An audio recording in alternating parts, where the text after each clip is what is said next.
Right, it is 2 o'clock, so we'll go ahead and get started. If you have not yet scanned the QR code, please do so. Hi, my name is Kirsten Gracia, and today's workshop will be Level Up Your Study Skills Strategies for College Courses.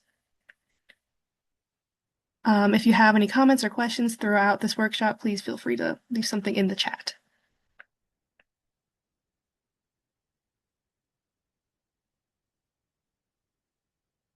Okay, so this is what we'll be doing in this workshop. So the first thing is finding new strategies to replace old study habits.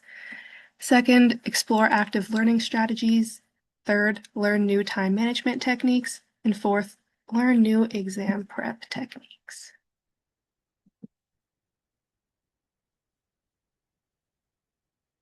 So there are 5 types of studying that we'll be going over. The first is studying to gather information. The second is studying to learn information. The third is studying to check for learning. Fourth is studying to refresh. And fifth is studying to improve learning skills. So studying to gather information. So what do you need to learn? You can use study guides and lecture and chapter notes. Study guides can be made by you. They can be made by your professor, your TAs. It really just depends. Organize, condense, and record. So use note cards, use Cornell notes, use outlines. Doing this will help you organize and condense your notes to help you gather all the information that you need to be successful in your homework and exams. And lastly, checking if your information is correct. So comparing with your classmates' notes and confirming any information that you aren't sure of with your professor. So here is an example of Cornell notes. This is a general template. It might not always look like this, but this is what it will generally look like. So Cornell notes boost comprehension and recall. They're more stimulating and thought-provoking than typical note-taking, as they allow you to interact with the material more than typical note-taking. It also improves focus and attention to detail. So studying to learn information. So remembering the information. Repetition will help you learn the information as you're repeating it. Memorization versus understanding. So learning information for understanding versus just memorizing it. When you're just memorizing words, you don't fully understand the content. So learning for understanding. And lastly, study groups can help you with remembering the content, learning with other people. So sorting learned and not yet learned material. You can ask professors or your classmates your questions to see what you know, what you don't know, and also can get creative with tough concepts. Don't procrastinate. Create a master blueprint. So look at everything you have for the semester and make a blueprint of what you need to do to learn the information. Have your set priorities and have a minimum of 2 hour study time outside of class for every 1 credit hour. And this does sound like a lot, but this is what is recommended for studying at UCF. Again, 2 hours of study time for every 1 credit hour is a lot, but if you want to really learn the information, that is the best way to go about it. So checking for learning. Self-test. Know and learn the test format. You can do this by asking your professor, asking your TAs, students who have taken tests in the past. You can use your class notes, textbook questions, and flashcards to create your own test and test yourself 2 to 3 times a week. And then check to see if you actually know it. Check for accuracy and completeness. Don't let yourself get away with little things. Be very hard on yourself when you're self-testing. And you can also try to teach someone else, being maybe in a study group, another classmate, or maybe your roommate or a friend or a family member who doesn't even know to help you learn the material. Checking to refresh. So now you've learned the material, don't forget. So you can revisit early learned material. You can beat fading by reviewing 2 to 3 times weekly old material, and you can refresh individually or with a study group of other people. So studying to improve learning. So you can use your results as feedback. So what types of questions were mostly correct? What types of questions were mostly incorrect? You can modify or replace your study skills accordingly to what is working for you and what is not really working for you. You can also utilize resources. So SARC here, tutoring and supplemental instruction. Online tools, SARC has online tools for studying and learning, Khan Academy, etc., and also TA and professor office hours as well. SARC stands for the Student Academic Resource Center, which is the workshop that you're at right now. Yes, this is facilitated through SARC. Yes, you're all good. And then so I'm going to give you guys a file for a sample study plan packet that's fillable. Um, you can download it and use it for yourself or just as like a model for something you want to create yourself.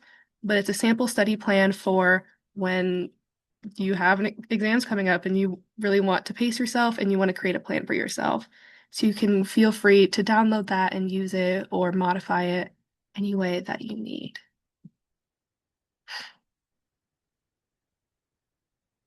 Moving along. So passive versus active learning. We want to be active learning. So what is that? Let's go into what is passive learning. Passive learning is something that we all do. These are habits. Some things I will mention are habits that we all have done or all do, but it is not what is ideal. So passive learning is when you are disengaged and you're only studying to just to study or just to memorize. It is when you're only listening to lectures or reading the book, not really doing much beyond that, highlighting the text and taking notes on just the first reading, writing notes word for word from the lectures and from the textbook, just plugging and chugging and not really understand what you're doing in those situations, completing assigned problems using formulas and examples without really understanding the reasons why. Um, Passive learning is also just cramming, not utilizing resources or study groups, and just one and done exam review. So you study for the exam once and never look back and just take it, right?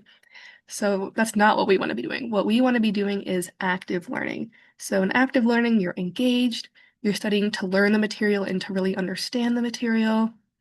You're using questioning and self-testing. You're making connections like in mind mapping. Later in this presentation, I'll have an example of what mind mapping looks like. You're comparing and contrasting material, you're summarizing material, and you're organizing your material. You're also paraphrasing the textbook, and you're not just writing notes word for word from the lectures of the textbook. You're creating charts and visuals, and maybe you're helping teach others to help yourself learn further. You're also completing extra problems for practice, and you're studying each type of problem and the purpose behind each step for what you're solving and the purpose behind what you're doing. This is especially important when you're in math classes or classes where it's just a lot of numbers and you don't really know what you're doing. You're just putting in the numbers and going. So making sure you're understanding what you are doing. And lastly, creating a study schedule. You can, like the one I just gave you guys, the PDF, using campus resources like SARC, like here, and using repetition and intermittent review. So here's some active learning strategies, some specific ones. So the first one is active recall. So that is test yourself regularly using flashcards, practice quizzes, or teach the content to someone else, like we've gone over. There's also spaced repetition, which is reviewing information at increasing intervals over time to reinforce. Memory retention. So maybe you go over something one day and then you do it 3 days later, and then maybe again 5 days later. So spacing it out, but to reinforce your memory of whatever you're going over. There's interleaved practice, so mix different subjects or topics in a single study session to improve problem-solving skills and retention. So that's not just studying one thing all at once, it's studying a few different things to also give your mind a break from each other and also increasing retention in all of the different subjects. And lastly, summarization. So summarize information in your own words. So not just word for word from the textbook, but using your own words and coming up with your own definitions. Time management. So time management is huge when it comes to your study skills. So here are a bunch of different ways we can use our time management skills. So prioritizing. There's always more to do than time that you have, unfortunately. So you have to prioritize. So let's say you have a big exam due on Friday and you have a bunch of other homework. So you might want to look at the exam and prioritize your exam other than homework assignments that aren't worth as many points. Of course, we want to do everything, but if you have to prioritize, you have to prioritize. Next is self-discipline. So learning and practicing self-discipline is a lifelong process. So you're not just going to sit through this workshop and suddenly you have all the self-discipline you need. It will be something you will work on throughout the rest of your college career and professional career to really get that discipline going. Planning and scheduling, so saves time and boosts productivity when you plan out your days, schedule your study times. Also, using your free time smartly. There's time to relax, but there's also time you need to be productive with your free time as well. So, in your free time, you don't want to be doing your homework, but maybe you should be cooking, maybe, cleaning your room, using your free time productively and smartly. Learning to say no. So, setting boundaries and respecting your time in plans. You have a bunch of assignments due, and someone asks you if you want to go do something. It's okay to say no and set the boundaries that you have homework to do, you have work to do. Delegating and outsourcing, so allowing yourself to delegate the work that's not a top priority. And again, that kind of goes along with prioritizing. And then finally, goal setting. You can't reach a destination if you don't know where you're going. You can't reach a goal if you don't have them. So setting your own goals will also help with managing your time. So these are some more time management strategies. So there is creating self-imposed deadlines, establishing a routine, keeping a planner to track assignment deadlines and exams, setting app usage limits for social media and other distracting apps. This one is a big one. I personally know what it's like when you have a bunch of homework to do and you can't get off of Twitter, you can't get off of Instagram, can't get off of TikTok. So setting app usage limits to limit those distracting apps for yourself. Also, giving yourself little rewards throughout your studying to keep yourself motivated, but not enough to get distracted. So, little rewards can really depend on you. So, for me, a little reward might be I get to watch 10 minutes of a YouTube video after I study for an hour. Or maybe you get a little piece of candy or a snack after you do a little bit of work. So, you can give yourself little rewards to keep yourself motivated to keep going, but not a reward that's like, gonna get yourself distracted. So don't watch a movie or, as a reward, unless it's at the end of the day. But it's a little reward throughout your studying to help keep yourself motivated. And then working outside your bedroom to decrease distractions and separate work from leisure. So I know personally when I do work at my apartment, I do get a bit distracted. So doing work at the library, at a coffee shop, maybe even at your friend's place. So working outside your bedroom to decrease the distractions that come from being home and also separating mentally your at-home time from being at work or working. Okay, so little activity. What time management strategies work best for you guys? So we can take like 2 to 3 minutes to think about it and then type your answers in the chat and we'll go over it.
Okay, great. So I'll read what you guys said out loud. So Some time management strategies that work best for you guys are goal setting and planning and scheduling. I completely agree. Um, I love setting goals for myself at the end of the week and planning what days I'm doing what homework assignments. So I completely agree with that. Try to follow a schedule for the day, set some assignments, and also a specific time for each of them. Yes, that is also really good. Very similar. Um, Keeping a routine, which we'll talk about in a little bit, of course. Goal setting, yes. Heating my mental and focus energy morning, afternoon. That is awesome. Reward system, timers, paying attention to if I'm just going through the moment but not retaining, do something physical for a hot minute. Absolutely. Oftentimes you're reading a textbook and you realize and you're just reading the textbook and literally nothing has retained or stuck. So that is a really great example of that. Also doing something physical, that's a really great idea to get your mind, maybe away from homework so you can further focus later, but also keeping yourself active. These slides be made available. These slides will not be made available, but this will all be posted on YouTube. So you will be able to see this on YouTube, on the Stark YouTube channel at a later date. Making it the better option. I'd rather study than do laundry. True. Writing a list of tasks on a calendar with times and alarms. Yes. So setting tasks for yourself with certain times that you're going to do them or certain days that you're going to do them. That seems to be a common theme. So really, really great job, guys. I really like that making it the better option because I would rather study than do laundry or do the dishes. So that is a really great mindset to have. Great job, guys. So exam prep. So these will be some tips and tricks for exam prep. So attend class, complete readings, and review material regularly to keep up with new information and refresh previously learned material. I cannot stress enough how important it is to attend class and actually do the readings and review the material. I know a lot of students don't really want to attend class all the time and they don't want to do the readings, but like if you want to be successful, unfortunately, you have to put in the work, and by putting in the work, you have to go to class and do the readings. Also emphasis on refresh previously learned material. If you have cumulative finals at the end of the semester, you're going to want to have gone through all the materials slowly over the semester as opposed to all everything at the end. Review your syllabus or notes from your professor regarding what is going to be on the test and how it will be formatted. This will ensure that you are studying the most important information and that you are not thrown off by the format of the test on test day. So when it comes to creating self-tests, like I mentioned earlier, knowing the exam format will be really helpful, and you can find this out by maybe asking the professor. Maybe they have practice quizzes available, asking the TA, so that you are comfortable with the format already going into the exam. Create a detailed and specific study plan of what you plan to review leading up to the test. Sorting down what, when, where, and how you're going to study makes you more likely to actually study. So let's say you're going to say, tomorrow I'm going to study statistics at the library at 3 o'clock, and I am going to take notes on the textbook and then summarize the information. So having an actual plan will help you actually go through with it. Breaking down your studying into chapters or topics can make studying less overwhelming and allow you to see the progress you are making as you study. Yeah, that one's pretty self-explanatory. So breaking down your studying into little bits so that you're not just overwhelmed by everything. And that also helps with rewarding yourself. So once you finish a little bit, you can reward yourself and keep going. And then you can see the progress that you're making as you go along. So using your lecture materials, so your PowerPoints, textbooks, and notes to predict test questions and create review tools that allow you to test your knowledge and practice self-testing regularly leading up to the test. So some good review tools include flashcards, mind maps, and practice questions or tests. Yeah, so creating your own review materials. Flashcards are super helpful for active recall. Mind maps, you'll see an example of that in a second. Creating practice questions, using the information that you have, that your professors gave you. And then preparing all of your test materials and getting a good night's sleep before the night of your test. Rushing to find a Scantron or a pencil last minute can cause unnecessary stress and actually hinder your performance on test day. So you can actually get free Scantrons from student government and the student union. I believe you can get one to maybe three every single day for free, just with your student ID. So do that in advance. Don't wait until the day of. Don't be stressing. So get that together the day before or the week before. And then also get a good night's sleep. If you're up all night cramming, you're not going to do your best on the exam. So get, I'm not saying you have to go to bed early, but you have to sleep, ultimately. So this is what mind mapping looks like. I've mentioned it a few times, so this is just an example. So mind mapping helps you organize information. It helps you brainstorm ideas. It helps you show connections and relationships between concepts. So yeah, it kind of com mind mapping sort of combines a bunch of the other topics. Um, so yeah, mind mapping is a really, really great way to help organize your information and help you have a visual of what you need to study. Okay, so some final tips for you all. So these are the five things that if you take anything away from this workshop, it should be these. So do not procrastinate, plan ahead, plan ahead. Um, like we said earlier, create goals for yourself, create a plan for yourself, use a planner. Get a good amount of sleep, even when you're stressed. I cannot stress that enough. Dean Sheila over at the Burnett Honors College, her number one piece of advice that she always gives students is to just sleep. And I cannot agree enough. Change your study strategies when they're not working. So let's say you use a few different strategies for exam number one, you don't do as well. Um, take that as a sign that you need to find something else that works. So don't be afraid to change your study strategies when you realize that they just are not working for you. So utilize professor and TA office hours. I cannot stress that enough either. I know it might be a little bit intimidating to talk to your professors or to your TAs, but I promise that they have office hours that they can help you and they want to help you. And lastly, go to class. You can't learn the information unless you learn the information. And there's no better way than to go to class and learn it from your professor directly. So does anyone have any final questions? Leave them in the chat. If not, please scan the QR code and fill out an evaluation. Thank you.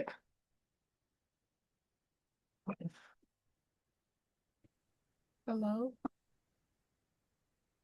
I can. Hello? Yes. I missed the first 5 minutes of the presentation, so I'm just trying to see if I can get a quick synopsis what was relayed to catch me up.